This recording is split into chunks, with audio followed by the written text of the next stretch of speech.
Hi everyone, welcome to my channel. My name is Gabriella. I hope that you're all doing well. Today's video is another episode in my pigment series. After green earth and chromium oxide green, today we'll be focusing on Nitroso Green PG8, which is one of my favorite pigments, unfortunately absent in many Western brands. We'll be looking at a couple of versions of it, both single pigment and mixes, and also how I like to use it. For the swatches and the demo painting, I'm using my Fabriano Venezia sketchbook, which is made out of Fabriano Academy drawing paper. PG8 is a beautiful, non-granulating green pigment, warmer and much more natural looking than phthalo green. Unfortunately, not as light fast as phthalo green, but also not as fugitive as it is reputed to be. Personally, I have never experienced any fading of it, and I heard the same thing from another YouTuber. Still, I don't recommend using it in art for sale, just to be on the safe side. Due to the questionable light fastness, Western brands don't seem to use PG8 at all. However, it is an absolute staple in most Eastern European and East Asian brands. The most beautiful version of it that I own is by White Nights. I've owned this color for at least 6 years at this point. Incredibly deep, almost like perylene green and mestone, but more vibrant and more staining.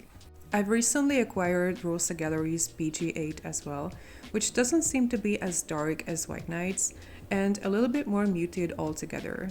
Still a beautiful green, a good option, especially if you find White Nights PG8 a little bit too garish. Moving on to mixes, PG8 is a very good mixing color to create natural looking sap and olive greens. It seems that brands like to mix it with PY83, Diary Light Yellow specifically, because right off the bat I have two such convenience colors.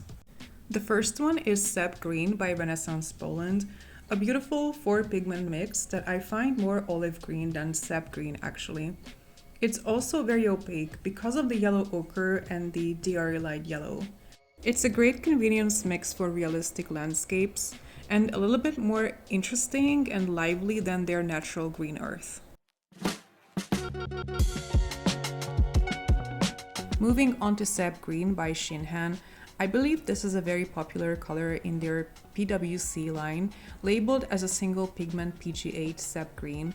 However, looking at the color being swatched out, I think we can rightfully assume that there's probably something else in here as well.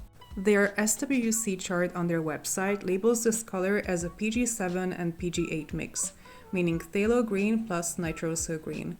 Personally, I still find it way too yellow for that.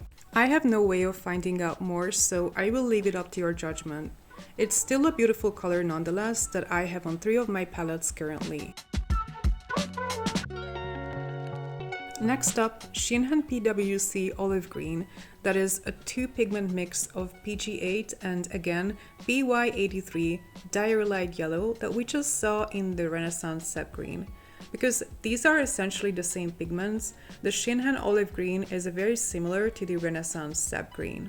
I always find it funny how flexibly brands treat these color names, which is why I recommend that you learn your pigments. That way you can make much more informed decisions when it comes to purchasing watercolors.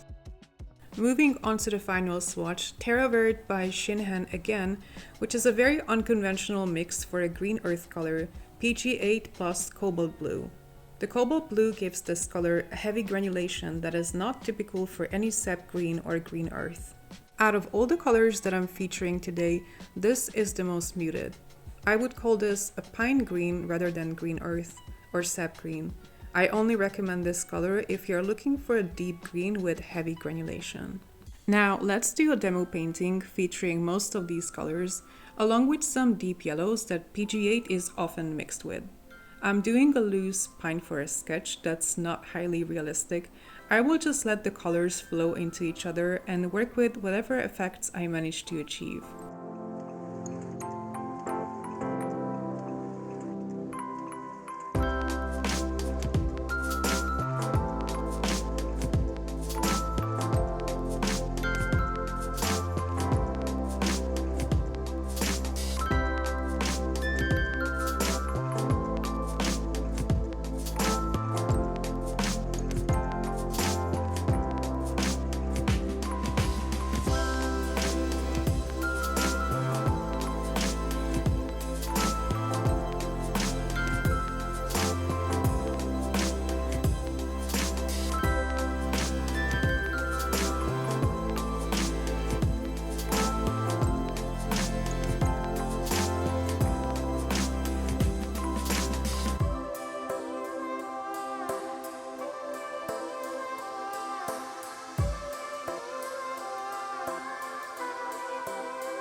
Here we have all the colors as well as the demo painting dried.